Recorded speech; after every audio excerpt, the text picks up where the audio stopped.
क्या आप मान सकते हैं कि एक ऐसी कंपनी जो किसी और ब्रांड का कॉपी है, उसको इस साल एचयूएल ने 3000 करोड़ में खरीदा? जी हाँ, आप सही समझे। मैं बात कर रहा हूँ मिनिमलिस्ट की, जिसको इस साल एचयूएल ने खरीदा है 3000 करोड़ में, जबकि इसका लास्ट ईयर का टर्नओवर था मात्र 350 करोड़। तो फिर एचयूएल ने ऐसा क्या देखा जो उसको 10 गुना ज्यादा वैल्यूएशन में खरीदा? इसका एक बहुत सिंपल सा रीजन है। जहां दूसरे नए कॉस्मेटिक ब्रांड्स हर साल लॉस बुक कर रहे हैं, वहीं ये कंपनी पहले साल से प्रॉफिट में थी। ये कंपनी 2020 में शुरू हुई, इसने 8 महीने में 100 करोड़ का टर्नओवर किया और उस समय से ये प्रॉफिट में है। वहीं मैं बात करता हूँ दूसरे कॉस्मेटिक ब्रांड्स की, जैसे कि शुगर, जिसका लास्ट ईयर का टर्नओवर था 200 करोड़ एंड उसमें लॉस था 76 करोड़। एंड अगर आप जानते हो वाव स्किन केयर, तो उसका लास्ट ईयर का टर्नओवर था 233 करोड़ और उसमें लॉस था 130 करोड़। बट अगर हम बात करते हैं मिनिमलिस्ट की, जिसका लास्ट ईयर का टर्नओवर 350 करोड़ था, लेकिन इसमें भी इन्होंने 11 करोड़ का प्रॉफिट किया है। तो 4 साल में जो कंपनी स्टार्ट होने से 350 करोड़ तक पहुंची है और हर साल प्रॉफिट बढ़ा रही है एंड लगातार प्रॉफिट दे रही है, कभी लॉस नहीं दे रही है, वो एक काफ़ी अच्छी कंपनी होगी खरीदने के लिए। साइड बाय साइड इसका 65% बिजनेस रिपीट सेल्स है, जो कि काफ़ी अच्छा नंबर होता है। और यहाँ से एचयूएल को समझ में आया कि इस कंपनी को एक्वायर करना चाहिए, बिकॉज अगर इसने 4 साल में इतनी ग्रोथ दिखाई है तो आगे ये काफ़ी बड़ा ब्रांड बनेगा। तो हम देखते हैं कि हम इस बिजनेस से क्या सीख सकते हैं जो हमारी बिजनेस ग्रोथ में काम आएगा। हाय, आई एम पुष्पेन सिंह, आपका बिजनेस ग्रोथ कोच, और आज हम सीखेंगे एक सक्सेसफुल ब्रांड मिनिमलिस्ट से कुछ बिजनेस ग्रोथ स्ट्रेटेजी जो हमारे बिजनेस में इंप्लीमेंट कर सकें। तो आइए शुरू करते हैं। ये ब्रांड शुरू होता है जयपुर में, जहां मोहित और राहुल यादव, जो दो भाई थे, उन्होंने 2020 में इस ब्रांड को स्टार्ट किया और साल दर साल इस ब्रांड को बढ़ाते गए, रेवेन्यू के साथ साथ प्रॉफिट भी।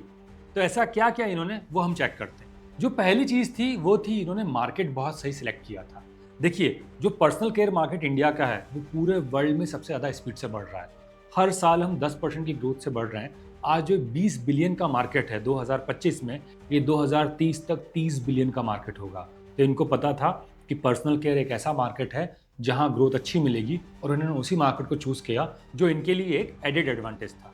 जिन्होंने दूसरा काम किया वो और अच्छा किया कि इंडस्ट्री में भी सेगमेंट देखे।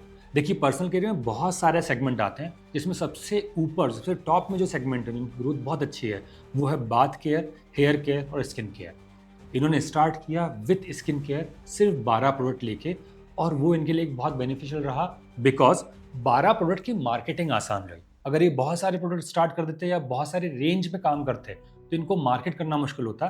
एक छोटी रेंज थी, सिर्फ एक स्किन केयर था, तो इनकी मार्केटिंग ईजी रही, इनका कम्युनिकेशन ईजी रहा, इनकी स्टोरी ईजी रही और कस्टमर आसानी से कनेक्ट हो पाया। जिन्होंने तीसरा काम किया वो बहुत अच्छा काम किया, that is low number of SKUs, मतलब लो नंबर ऑफ प्रोडक्ट। आप किसी भी कॉस्मेटिक ब्रांड को देखेंगे तो they have more than 250 plus SKU, 250 plus products, but इनके आज भी 52 प्रोडक्ट्स हैं। इन्होंने हर कैटेगरी में बहुत कम, जो सबसे ज़्यादा डिमांड वाले प्रोडक्ट थे वही चलाए, और इसके कारण 2-3 फायदे हुए। एक, इनका इन्वेंट्री मैनेजमेंट कम रहा। इन्वेंट्री मैनेजमेंट कम रहा तो इनकी कॉस्ट कम गई, और कॉस्ट कम गई तो इनके प्रॉफिट वहीं से बनना स्टार्ट हो गए। दूसरा, इनको मार्केट करना भी ईजी रहा, बिकॉज प्रोडक्ट कम थे तो ईजिली मार्केट हो पाया। अगर नंबर ऑफ प्रोडक्ट ज़्यादा होते तो इनको मार्केटिंग बजट बहुत बड़ा लगता। तो ये एक बहुत अच्छी सीखने की चीज़ है कि आप कहीं स्टार्ट करते हैं तो कम से कम में स्टार्ट करिए, जिसकी डिमांड ज़्यादा है उसको स्टार्ट करिए, इन्वेंट्री मैनेज करिए, बिकॉज ऐसे प्रोडक्ट में इन्वेंट्री आपके प्रॉफिट कम करती है। जैसा मैंने पहले ही बोला था कि ये ब्रांड किसी और ब्रांड का कॉपी है, पर कॉपी करना कहीं भी गलत बात नहीं है। आज आप फ्लिपकार्ट को देखिए, उसने अमेजोन को कॉपी किया। आप ओला को देखेंगे, उसने ऊबर को कॉपी किया, और मिनिमलिस्ट ने कॉपी किया कैनेडियन ब्रांड ऑर्डिनरी को। और इसके कारण इनके बहुत सारे बेनिफिट रहे। इनकी पैकेजिंग से लेके इनकी ब्रांडिंग तक, इनको सब कुछ वहाँ से मिल गया, जिसको इन्होंने यहाँ इम्प्लीमेंट किया और इनको हाथों हाथ सक्सेस मिली। तो अगर आप भी कोई प्रोडक्ट लाना चाहते हैं और मार्केट में, मतलब इंटरनेशनल मार्केट में आपको दिखता है कि ऐसा कोई प्रोडक्ट अवेलेबल है जो इस कंट्री में, आपके देश में चल सकता है, तो ये सबसे अच्छा और ईजी तरीका है ग्रो करने के लिए, बिकॉज वो सब कुछ रिसर्च पहले कर चुके हैं। आपको कॉपी पेस्ट करना है, अपना टच देना है और यहाँ उसको स्टार्ट करना है। देखिए, इसको आप कॉपी माने या इनकी किस्मत, लेकिन अगर आपकी पोजीशन आपके मार्केट में अलग हो गई तो आप उसका बेनिफिट लेंगे। For example, there are lot of toothpaste जो अलग अलग तरीके से ब्रांडिंग कर रहे थे, पोजिशनिंग कर रहे थे, पर सेंसोडाइन आया, सेंसिटिविटी एक नई पोजीशन बनाई उसने और उस पर काम किया, और आज भी 70% सेंसिटिविटी टूथपेस्ट का मार्केट उसके हाथ में। तो सेम चीज़ इनके साथ हुई, जहाँ जिनके जितने कॉम्पिटिटर हैं वो बहुत कलरफुल प्रोडक्ट यूज़ कर रहे थे, इन्होंने black and white packaging use करी। सेम लाइक किसी मेडिसिन जैसा, किसी डॉक्टर ने प्रिस्क्राइब किया है वैसे इनके बॉक्स दिखे, जो बाकी प्रोडक्ट से अलग दिख रहे थे, तो अटेंशन ग्रैब हुआ। दूसरी चीज़ इन्होंने पोजीशनिंग में क्या करी कि इन्होंने सामने लिखा कि कौन से इंग्रेडिएंट यूज़ कर रहे हैं और इनके लिए बहुत बड़ा बेनिफिट रहा। तीसरा, इन्होंने एक्टिव इंग्रेडिएंट पे बहुत काम किया। अब एक्टिव इंग्रेडिएंट क्या है? दो तरह के इंग्रेडिएंट होते हैं। एक्टिव इंग्रेडिएंट जो आपके रैशेस हटा रहे हैं, आपके रिंकल्स हटा रहे हैं, आपको ग्लोथ कर रहे हैं, और इनएक्टिव इंग्रेडिएंट जो हेल्प करते हैं इन एक्टिव इंग्रेडिएंट को यूज़ करने के लिए। तो इन्होंने प्योर एक्टिव इंग्रेडिएंट दिए जो आप डायरेक्ट यूज़ कर सकते हैं। इसके लिए थोड़ा कुछ अलग करना पड़ रहा था, मतलब एक प्रोसीजर, एक रिचुअल फॉलो करना पड़ता था जो इनको अगेन इनके कॉम्पिटिशन से अलग करता है, और ये सारी चीज़ें इनको बहुत अलग कर पाई, जिसके कारण इनको रिपीट बिजनेस भी मिला, अट्रैक्शन भी मिला और डिफरेंशिएटर पॉइंट था, जिसके कारण ग्रोथ भी अच्छी मिली। एक बहुत बड़ी चीज़ होती है जब भी आप एक नया प्रोडक्ट लेके आते हैं, वो है प्राइसिंग। या तो आप बहुत महंगे हो जाते हैं या बहुत सस्ते रह जाते हैं, तो आपकी वैल्यू नहीं बनती। इन्होंने बहुत शानदार बीच का प्राइस निकाला। इनके प्रोडक्ट ऐसे थे जो यूज़र एक बार यूज़ करने के लिए पक्का खरीदेगा, और जब खरीदा और रिजल्ट मिले तो उसको रिपीट इन्होंने बाय किया। अगर ये थोड़ी सी प्राइसिंग बढ़ा देते तो ये शायद इतना ना बिकते, और अगर अपनी प्राइसिंग कम कर देते तो शायद इनकी वैल्यू वैसी नहीं होती जो आज मार्केट में है। तो pricing is a very sensitive thing, और इन्होंने इसको बहुत अच्छी तरह से क्रैक किया और बिकॉज ऑफ दैट अच्छे प्रॉफिट बनाए।